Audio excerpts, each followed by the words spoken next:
పెద్దలు మధుసూదనాచారి గారికి ధన్యవాదాలు. ఇప్పుడు మాజీ మంత్రివర్యులు పెద్దలు శ్రీ కొప్పులీశ్వర్ గారిని మాట్లాడవలసిందిగా కోరుతున్నాం. జై తెలంగాణ. కేసీఆర్ గారి నాయకత్వం, కేసీఆర్ గారి నాయకత్వం. ఈరోజు తెలంగాణ భవన్లో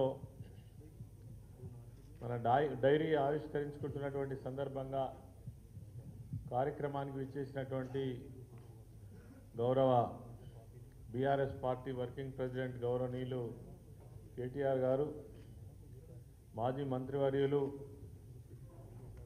హరీష్ రావు గారు, పెద్దలు మధుసూదనాచారి గారు, మాజీ మంత్రివర్యులు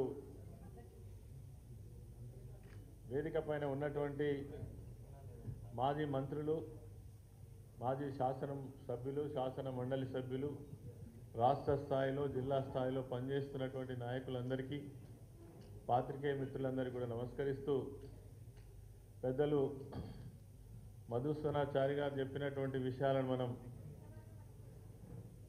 ఇప్పుడే మా మహిళా సోదరిమణులందరికీ ఈరోజు కొన్ని ప్రత్యేక పరిస్థితులను మనం ఎదుర్కొంటున్నటువంటి విషయం మనందరికీ కూడా తెలుసు. కాకపోతే గతంలో అనేక ప్రభుత్వాలను, అనేక ముఖ్యమంత్రులను చూసినాం, కానీ ఇంత దుర్మార్గంగా ప్రజలను వంచి మోసం చేసి అలిమిగాని వాగ్దానాలు చేసి ఓట్లు వేయించుకొని అధికారంలోకి వచ్చి, సరే పార్టీలుగా ఉన్నటువంటి ప్రతిపక్ష పార్టీలను, నాయకులను ఇబ్బంది పెట్టడం అనేటువంటిది ఒక వంతు.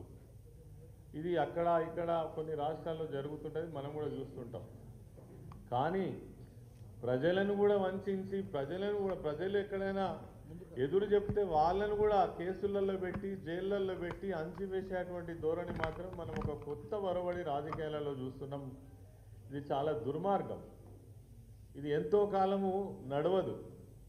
చరిత్రలో ఎంతోమంది నాయకులు ఈ నిరంకుశత్వాన్ని చేసినటువంటి వాళ్ళు, ఈ బలవంతంగా ప్రజలను అంచివేసినటువంటి వాళ్ళు, ప్రశ్నించే గొంతులను నులిమేసినటువంటి వాళ్ళను చరిత్ర అనేక రకాలుగా సమాధానం చెప్పింది. ప్రజలు చూస్తూ ఊరుకోరు.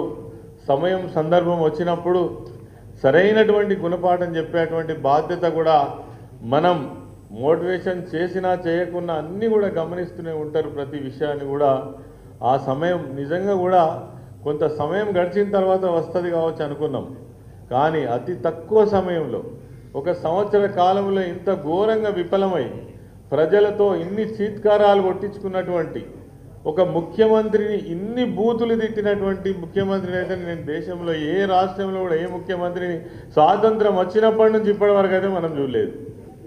మరి తిట్టడము, అంతకంటే డబుల్ ట్రిబుల్ తిట్టించుకోవడం, ఇది ఈనాడు ఉన్నటువంటి పరిస్థితి మనం చూస్తున్నాం. ముఖ్యమంత్రి అంటే ఒక గౌరవప్రదమైనటువంటి స్థానం.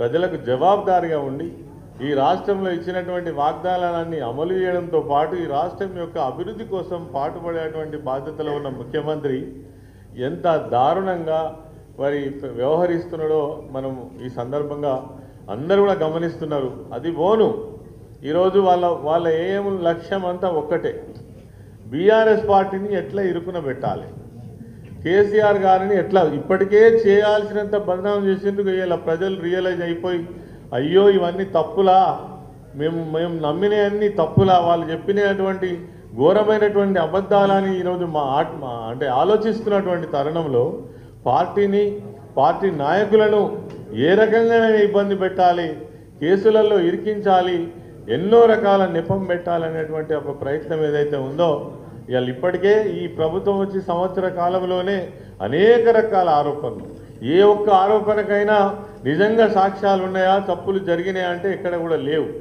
ఇలా కేటీఆర్ గారి మీద ఇప్పటికి ఇది 3వ 4వ ఆరోపణ. ఆగా రేపు అరెస్ట్ చేస్తాం, ఎల్లుండి జైల్లో పెడతాం, మంత్రులు మాట్లాడే, ముఖ్యమంత్రి మాట్లాడే, ఇటువంటి ఒక దారుణమైన పరిస్థితి నడుస్తున్నది. ఇవాళ మళ్ళీ ఈ కారు రేస్ ఏదైతే ఉన్నదో దీంట్లో మరి తప్పు జరగలేదని అనేకసార్లు చెప్పినప్పటికీ, శాసనసభలో మీరు చర్చకు రండి, ఏదైనా తప్పు జరిగితే ఖచ్చితంగా సభాముఖంగానే చర్చిస్తామని చెప్పినప్పటికీ కూడా మరి దానికేమో తావివ్వకుండా బయటికి వచ్చి మరి వాళ్ళ చేతిలో ఉంది కాబట్టి, అధికారం చేతిలో ఉంది కాబట్టి, మేము ఏమంటే చేయగలుగుతాం కాబట్టి బలవంతంగా ఇవాళ కేసులలో పెట్టి అరెస్ట్ చేసేటువంటి ప్రయత్నం చేస్తున్నారు.